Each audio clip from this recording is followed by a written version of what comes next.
This is Drew with thepodcastingstore.com, your one-stop shop for all things podcasting and remote learning. Have a seat. Okay. And we're Add your camera? Yeah. So check it out. So open up your phone, scan that Okay. QR code, and that'll take you to the OBS Ninja. OBS Ninja? Yeah. It'll do it all for you. Okay. Am I doing this right? Let's see. Just put it in there. There it goes. So then you click on the add your camera, Okay. and then let Braden know what that web address is that it's giving you, and then that'll add your camera onto the live stream. Okay. I need to get my glasses.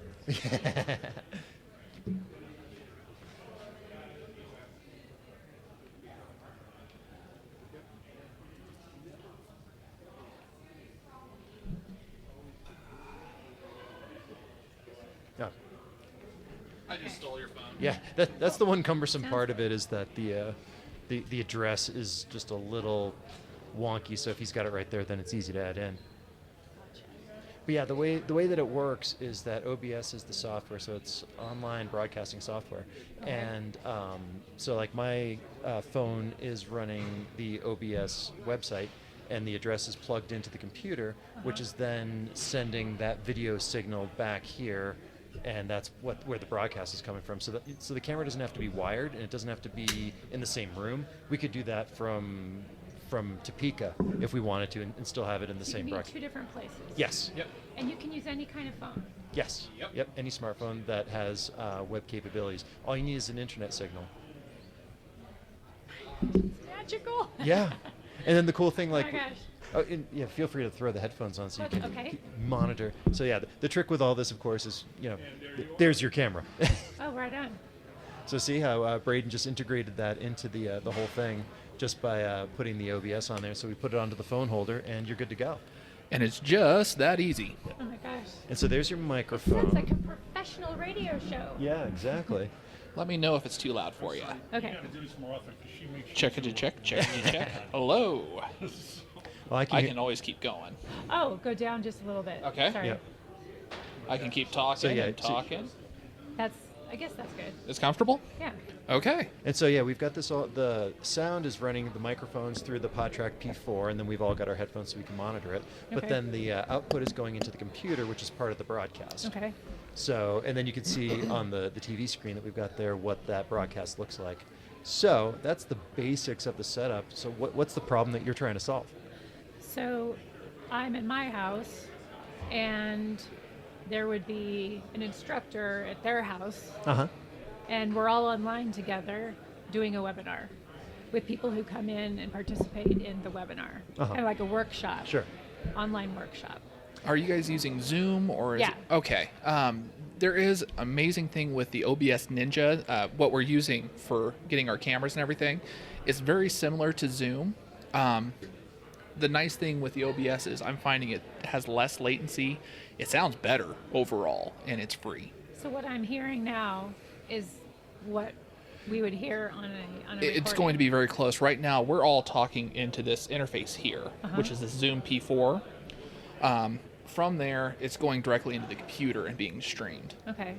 But because this has much better converters than your average computer does, this is going to sound better to begin with. Yeah, that makes total sense. And the to me. advantage to it, you can use it like a mixer, and so you can control the sound before it goes into the computer. But then you can also use whatever microphones you want. Okay. So you're not stuck with like the microphone on your computer or something like that. So you can, like I'm using the Heil PR40. Hey Braden, what microphone does Vanessa have? I don't know that one. She has the Lewitt line. It was one I happened to find on YouTube one day. Yeah. And I was sitting there listening, and I was like, holy cow, these are fantastic. We actually have this one, which is the, I can't read it, ATP 440. Uh-huh. It's kind of their standard vocal mic. I'm absolutely impressed with it. Yeah, the quality, that's great. Yeah, it sounds great. It sounds really nice. I know a little bit more of their condenser stuff. And we've got a couple of those, the small condensers as well, we're testing out to see if we like and think that we can sell. Okay. But We yeah. have a sound system that we purchased a few years back that has a couple of microphones. Uh-huh. So I mean, I don't know. If I don't know what system you have, so I couldn't Yeah. make a recommendation whether or not it might be good. Right. It's that makes sense. But yeah, if So- it's an XLR microphone, I mean, for at least the setup that we're using here, we're using the P4 as an interface, it would work with that. No problem there. If it's a USB microphone, that's a different situation. Okay, that makes sense. So this machine here, this converter, Yep. would have to be in both. We need two, correct? Like whoever is speaking needs their computer and the converter and the cables and the. For what microphones. we've got it set up, yes. What you can do if you're remotely is you can run the sound through your smartphone and then using OBS use that. Okay. I may pull it out later. I've got the Rode Wireless Go 2, which is a wireless microphone system, and you can run that directly into your smartphone and then use that as a source. So I've made videos and things like that using that. So you can always use your smartphone as the audio source. Generally speaking, the mic on that isn't very good. Yeah. So you want to run an external mic or something like that into it. Okay. But that would solve right now, because we're all at the same table, this works out really well to have everything running through the same mixer and having the one sound source going to the computer. Right. But OBS can integrate a whole bunch of different sound sources into it. That's not a problem. Okay, because I'm envisioning what we did last year with webinars, and it's more likely that we would not be together. Yeah. We'd be in our homes separately. Yes. So we'd have to consider, hey, how are we going to do this microphoning? And if you're presenting, you've got like basically a panel presenting information, the OBS would do that really well, right, Braden? yes. Because like I said, you could take all of those separate video and you could be audio sources right from the smartphone and then mix them all on the computer if you want to go that route. We're just doing it this way because the quality is slightly better and it's a little bit easier in the overall scheme of things. If it wasn't live, somebody who didn't have a microphone set up could use their smartphone microphone, Yeah. and then you could fix it up in the computer You for could do later it live viewing. or you could do it for later broadcast. Yeah, either can way. kind of enhance, like Yep. you just did. Yeah. Yeah. Because all of a sudden I hear myself a little differently. Yeah, I turned your volume up on your mic a little bit. Okay. You're a little further back, Oh, okay. which is perfectly fine. So I was just turning it up so we could actually hear you on the live stream. Okay. Wow. Yeah, This is so cool. so the application for this, if Loving you've got it. like a live meeting or something like that, is you can do a different setup for everybody. So that's what this sheet's all about. So I've got kind of the base rig, which is the P4 plus a mic, stand, and all that. And then for each user, I've kind of set it up as a package where it's just mic, stand, headphones, and you could just keep adding users onto it. I mean, the only limitation sound-wise is the P4 has 4 inputs. But in terms of OBS, you could add an infinite number of cameras. You could have 30 people in on it. It would just look Yeah. really small on the screen. Right. Okay, so in regard to the screen, like what we see here Yes. Yep. in front of us, is that what the computer's seeing? Yes, actually, so how I have it set up is I can show you here real quick. Okay. Yeah, Braden's going to dive off camera for a moment. Oh, shit. That's so cool. It's like all there. So, Yes. I mean, even if you didn't have a monitor at home, the person, like if I'm using my computer at home, I don't need the monitor to also look. I can see it as Yep. it needs to be seen. And again, the software, it's really amazing. You can also share your screen from it. You can share Okay. media. So if you have like a video clip you wanted to show, Yes. you can create. This is what's called a scene. And so Braden has the scene set up now. I put a purple background on it. I put text on it with the Right. website. I put the logo, but then he added the 3 cameras onto the scene. Okay. Well, you can keep adding more elements onto the scene, so it can be virtually anything that you want. It can be another web page. I mean, any of that kind of stuff can be shared to it. There's a little bit of orchestration to making it work for a live broadcast, but yeah, it works for anything.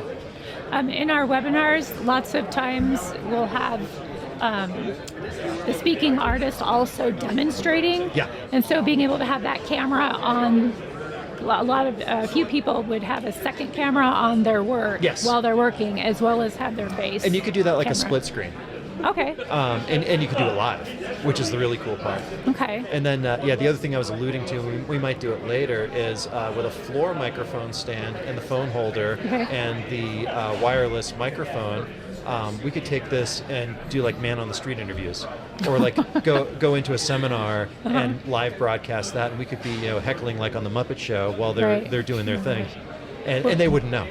And you're talking about how all of this can all be done without any wires. Yes. Yep. Oh my gosh, that's fantastic. Well, especially when we've discussed saying, okay, if we have a conference, we have keynote speakers, and we'd like to record those, we'd like to record those sessions to be made available on the website. And that's to our super members. simple to do with this, and it'll do a lot more. And we were talking earlier, if you want to put it behind a paywall or something like that, the easiest way to do that, because like we're live streaming onto our YouTube channel right now, you can do that and then just put it as a private or an unpublished link, and then you just share that with people, and that's how they get into it. So you use YouTube to store it, so you don't have to have all the disk space and all the infrastructure for that, and then it's accessible from anywhere on Earth, or space too, for that matter. Okay, now I'm at that point where I don't know what questions I'm not asking. That's okay. I know, like the first time that I really was conceiving of all this, I'm like, whoa. I mean, it's just, we live in the future. Yeah. Like right now. Yeah. And it's just, I love I totally geek out for robustness of stuff, and I love the fact that we can use any microphone, any smartphone. We can set it up for whatever we want in terms of how the video looks. I mean, there's just infinite Flexibility. Yeah, it can be customized to anything that we want. And like right now we have tabletop stands, we could use floor stands, we could just use a selfie stick. I will say one of the coolest things we experimented with is you have the Rode Go 2. Yeah. He hooked that directly into his phone. Okay. And so he was doing an experiment where he put a mic on the person he's talking to, and he'd have a mic on himself. Okay. All of that got sent to OBS through the internet. He was walking in a different part of our building. Yeah. Wow. And I could hear and see everything he was showing. Like as if we're sitting next to each other Yes. now. Yeah, the only challenge with that, and we've figured out a way to overcome it, was I couldn't hear them. Okay. Because monitoring back wasn't a thing. So we were talking about using a wireless pack, just a standard thing like, like marching band judges use. Yeah. That'll work just fine. And then you could have communication back and forth. Then it's like a remote, like 9 News. Oh my God, these guys can use this for their tapes. Yes. That was one of the things that occurred to Ward, that there are really big implications for that. Yeah, and so, it's instantly posted. Nobody has to wait for it. Precisely. Oh, y'all. Y'all need this. So yeah, this is just kind of Okay. the direction that we've gone in with where the technology is at, but this is real. Wow. So I don't know. I honestly don't know what else to ask other than, so the format of the video. So this is a video. This turns into a video. Yes. Through the OBS software. Yes. And then it's like, what's the format of the video? MOV? Yeah, I think it's MOV, and you could always translate that into an MP4 or whatever. Oh, really? Like that. So And- just like a regular video. Just didn't do anything with it. Okay. yeah, depending on what software you use. I mean, there are ways of converting from one format to the other. And okay. Wow. Yeah, that's Now, easy. I will say the one thing I noticed is my camera will keep coming in and out. Okay. That's my phone. That's okay. my phone. It's adjusting for It's focus. This is about a 4-year-old phone. Okay. And so my phone is just kind of maxed out its life. Okay. And so it's not the internet, it's not the software, since we're all using local internet, which has really good signal here, and then our computers are using this hotspot. So we've got a really good upload stream. And I can actually look over here on OBS and I can see a green light. That's telling me that we're uploading at a very stable, good level. Oh, that's important. Yes. See, question I didn't know to ask right off the bat. Yeah, upload speed matters. And if your upload speed isn't any good, you're probably better off just recording and then disseminating later. Okay. We've discovered that, yeah, because if the internet signal is weak or if it's not uploading at a good speed, it's going to look very, very odd. Okay. It kind of pixelates on you and does that kind of stuff, but that's not a problem with the equipment, that's a problem with the Wi-Fi. Okay. But yeah, to me, the biggest implication of this is my old iPhone 8. And I've basically wiped everything off of it, and I just use it as a webcam now. Oh, okay. Because I've got the SE now, which is slightly better. But yeah, it works for this. So this is a use for your old smartphones as well. Instead of getting rid of them or not getting any money for them on a trade, and keep it and use it as a webcam. Yeah. Oh my gosh. Well, that's huge for art teachers. Yes. Because you want to be seen and you want them to see your work. Yeah. And your demos and stuff. Oh my God, you could record. Oh my gosh, this is so cool. See? That's the brain melting moment. Because you hit that brain melting moment where you're saying, oh, what is this any good for? And you're like, what isn't it good for? What isn't it good for? Yeah. Let's see here. Yeah, that was the how-to to get onto it, and this is the info. I have it all up on the website as to like what the breakdown is of the gear that we're using. Okay. I think the microphones are different, but again, you can use whatever mic you want, which is a feature. So with like what you're purchasing, you've got your stand, you've got your mixer, you got. Yeah, I set it up as a base package, so it's got the PodTrack P4, which we're using as the interface, mic cable, one stand with boom, one stand without boom that you could use for your cameras. You could also hook that onto your individual stands. I just did that for simplicity's sake, because if you just got one stand with cameras, then that's just easier. Right. And then your mic and your headphones. And then I have a package I did for each additional user. Okay. And that would be the stand with boom, mic, cable, headphones, and specifically with the PodTrack, that's good for up to 4 users. Okay. Because that's how many inputs it has. Ooh, and I cannot wait to share this with my people. Well, show them the video. Yeah, exactly. that was why we wanted to do it this way. I told them it was coming. Yeah. Well, I'm sure they'll have questions that I haven't come up with. So. Yeah, just contact us. Happy to answer. So we'll be back. Yay! I like it. Vanessa, thank you so much. Yeah, thank you. You guys this is great. If you're facing a unique problem with podcasting or remote learning, we can help. Reach out to us at thepodcastingstore.com and we'll see what solutions we can find for you. And if you like what you hear, do me a favor and tell a friend. Follow us on Facebook, subscribe to our YouTube channel, and sign up for our e-newsletter, and you'll never miss another podcast or video again. This is Drew with thepodcastingstore.com. Thank you for listening.